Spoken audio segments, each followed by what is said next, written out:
Olá pessoal, nós vamos ver, dando continuidade ao nosso estudo da transformada inversa de Laplace por expansão em frações parciais, vamos ver o caso de raízes reais e repetidas. Para isso, nós vamos ver uma transformação e uma propriedade em que, aplicando essa propriedade a essa transformação, nós vamos obter a solução da transformada inversa para o caso de raiz real e repetida.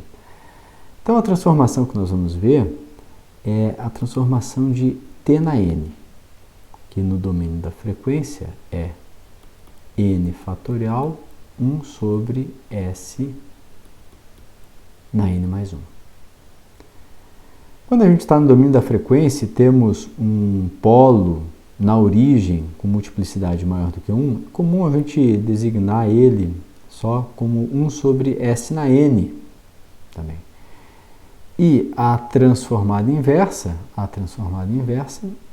seja, voltando para o tempo, é 1 sobre N menos 1 fatorial T na N menos 1.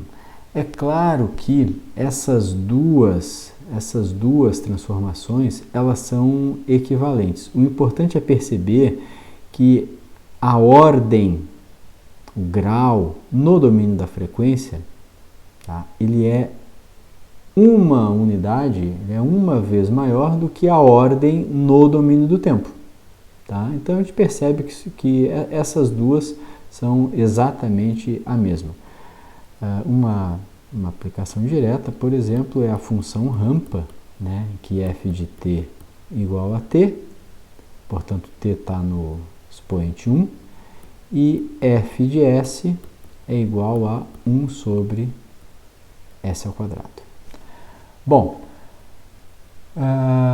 dito isso, vamos relembrar a propriedade do deslocamento na frequência da transformada de Laplace. Essa propriedade diz que, dada uma f de t, em que a gente conhece a sua f de s, quando f de t está multiplicada por uma exponencial, f de t aqui está multiplicada por uma exponencial, nesse caso uma exponencial decrescente, nós não precisamos aplicar a definição da transformada de Laplace para obter a transformação disso aqui. Nós podemos pegar a transformada de Laplace f de s da função original e simplesmente substituir s por s mais a. Claro que esse resultado ele pode ser obtido aplicando a definição aqui, né? Ou seja, aquela integral, que é e na menos st vezes a função, e a função é e na menos at f de t dt. Isso aqui nos leva a f de s mais a. Bom, vamos então usar essa relação, essa propriedade do deslocamento da frequência para 1 sobre S na N. Então, 1 sobre S mais A na N tem como transformada inversa a transformada inversa de 1 sobre S na N multiplicada por E na menos AT, que resulta em 1 sobre E na menos 1 fatorial e na menos at, t na n menos 1. E é isto aqui que aparece nas tabelas de Laplace e que nós vamos usar para resolver o nosso problema de inverso, né, de raízes reais e repetidas. Nós vamos usar esta correlação aqui. Eu fiz essa apresentação, essa revisão, para mostrar como é que pode ser obtido este resultado ao invés de pegar ele diretamente da tabela. tá bom? Bom, vamos deixar ele destacado aqui. E então, vamos usar isso aqui na expansão em frações parciais, em que agora a nossa f de s não vai ser mais 1 sobre s mais a na n, mas, de forma geral, vai ser um polinômio numerador, n de s, sobre um polinômio denominador, cujas raízes cujas raízes esse polinômio tem uma raiz real de multiplicidade n e pode ter outras raízes. Uma outra raiz real em menos b, uma outra raiz real em menos c, pode ter uma raiz ou raízes complexas conjugadas, enfim. Tá? Importante é a gente perceber que este caso tem raiz real repetida. Como é que vai ser a expansão deste caso? Tá? Vai ser para esta raiz real repetida n vezes, nós vamos ter n frações parciais, que vão ser k1 sobre s mais a na n, k2 sobre s mais a na n menos 1, k3 sobre s mais a na n menos 2, e assim sucessivamente até um kn sobre s mais a. Então, nós temos para esta raiz real repetida n vezes, nós vamos ter aqui n frações parciais.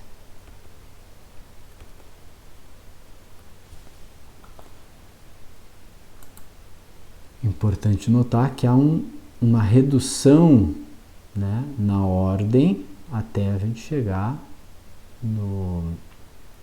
na fração real com expoente 1. Bom, como temos outras raízes, por exemplo, aqui eu chamei de raiz em menos b e em menos c, nós vamos ter outros termos aqui na expansão em frações parciais relativos àquelas outras raízes. Vai ser um bzão sobre s mais b e aqui um czão sobre s mais c. Bom, nós sabemos por este resultado aqui, por esta relação aqui, como é que serão as transformadas inversas destas frações parciais aqui repetidas. E elas serão, aplicando então a transformada inversa, f de t vai ser, para o primeiro termo, k1, que multiplica 1 sobre n menos 1 fatorial e na menos at, t na n menos 1. Para este termo aqui, vai ser k2, que multiplica 1 sobre, vamos reduzir aqui, n menos 2 fatorial e na menos at, t na n menos 2. Para o K3, em que S mais A está no expoente n menos 2, vai ser K3, 1 sobre n menos 3 fatorial, e na menos at, t na n menos 3. E assim nós seguimos até o Kn sobre S mais A. Vai ser simplesmente Kn e na menos AT. Se a gente aplicar aqui a fórmula para o expoente aqui igual a 1, nós vamos ter 1 sobre 0 fatorial, que é igual a 1, e na menos at, t na zero, que é igual a 1. Então, resulta isso aqui, que todo mundo já resolveu pela definição da transformada. E para os outros termos, nós vamos ter bzão, e na menos bt, e czão, e na menos ct. Bom, nós já sabemos a forma geral da função inversa, ou seja, da função no tempo. O que nos falta determinar são os resíduos K1, K2, K3 até Kn. E para isso, esses resíduos são determinados da seguinte maneira. K1 que se refere a S mais A na N, esse aqui é obtido pelo método de sempre, né? S mais A na N, F de S, com S tendendo a menos A. Tem gente que prefere escrever na forma do limite, que é a mesma coisa, limite de S tendendo a menos A, de S mais A na N, F de S. K2 vai ser a derivada em relação a S de S mais A na N, F de S, fazendo S tender a menos A. Ou, escrevendo ali desta maneira, é o limite de S tendendo a menos A da derivada em relação a S de S mais A na N, F de S. O K3